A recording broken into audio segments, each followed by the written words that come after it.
Welcome back in our channel Monima কিচেনে সবাইকে স্বাগত। আজকের রেসিপি অ্যাপেল মোমো।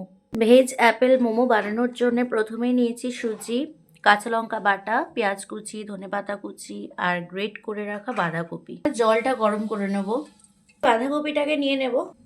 বাঁধাকপির মধ্যে এরপর দিয়ে দেবো ধনেপাতা, তারপরে দিচ্ছি পেঁয়াজ কুচি আর বেটে রাখা কাঁচা লঙ্কা।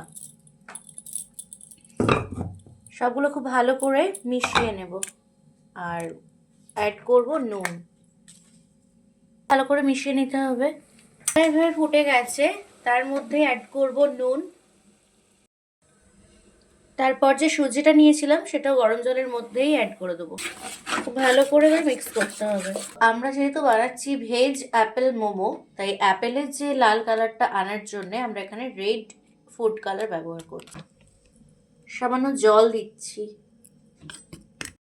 এটা ন্যাচারাল কালার ব্যবহার করা যায়, আর এখন তো বিট পাওয়াই যায়, আর বিটটাকে কুড়িয়ে তার রস বের করে সেটাকেও ব্যবহার করা যায়।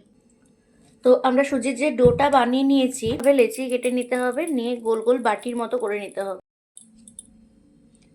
ঠিক এরকম বাটি করে নিয়ে পুরটা যেটা করে রেখেছি সেটাকে অ্যাড করব।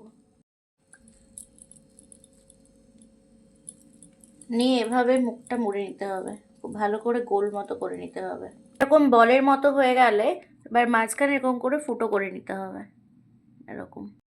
তারপরে একটা লবঙ্গ নিয়ে মাঝখানে দিতে হবে এরকমভাবে।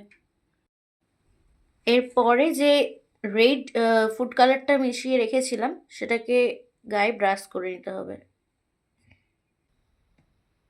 তো এরকমভাবে সবকটা আমরা বানিয়ে নেব। তো আবার কড়াইতে আমরা জল গরম বসিয়ে নিয়েছি, তার মধ্যে একটা ঝাড়া বাটি দিয়ে দিচ্ছি। তো ঝাড়া বাটির মধ্যে একটু অয়েল ব্রাশ করে দিতে হবে। তো এরপর যে বানিয়ে রেখেছিলাম অ্যাপেলগুলো সেগুলোকে এবারে দিয়ে দেবো এক এক করে। তো এরপরে আমরা ভাপিয়ে নেব একটা ঢাকা দিয়ে। 5 মিনিট পর এরকমভাবে ভাপানো হয়ে গেছে আমাদের ভেজ অ্যাপেল মোমোগুলো। তো আমরা এবারে নামিয়ে নেব। ভেজ অ্যাপেল মোমো রেসিপি আমাদের কমপ্লিট হয়ে গেছে। ঠিক এরকমভাবে দেখতে হয়েছে, অ্যাপেলের মতোই। আর রেসিপিটা যদি ভালো লেগে থাকে লাইক, কমেন্ট, শেয়ার, সাবস্ক্রাইব করবেন, বেল আইকনটা প্রেস করে দেবেন। ধন্যবাদ।